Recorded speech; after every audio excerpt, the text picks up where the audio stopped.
రాజభటులను హడలెత్తించిన ఆ భీకరాకారాన్ని చూసి కేశవుడు ఆశ్చర్యపోయాడు. గబ్బిలానికి మనిషి తల ఉండటం వాడెన్నడూ వినలేదు, చూడలేదు. ఇది వాస్తవమా లేక మాంత్రికుడు కల్పించిన మాయాభ్రమా అని వాడికి అనుమానం కలిగింది. అచ్చా కేశవా, చూశావా కాలభైరవుడి శక్తి సామర్థ్యాలు?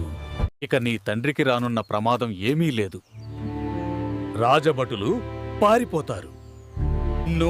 నీ ముసలి తండ్రిని కాపాడే భారం నాది. నీ భుజం మీద ఉన్న అంబుల పొది తొలగించు. మాంత్రికుడి మాటలకు కేశవుడికి ఎంతో కృతజ్ఞతాభావం కలిగింది. తండ్రిని కాపాడాడన్న నమ్మకంతో వాడు అంబుల పొదిని పక్కకు తీశాడుచు. వత్సా, అదృష్టవంతుడివి. నీది అమోఘమైన జాతకం. ఈ దెబ్బకు తిరుగులేదు. మూపు మీద మహారాజయోగాన్ని మోస్తూ పుట్టావు. నీకు ఆవగింజత సంశయం కూడా ఉండకూడదు. ఇప్పుడే తేల్చుకుందాం. కేశవుడు తన భుజాన్ని ముందుకు వంచి పరీక్షించాడు.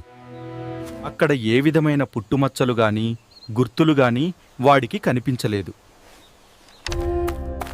వత్సా, ఆ పుట్టుమచ్చ నీ కంటికి కనబడేది కాదు.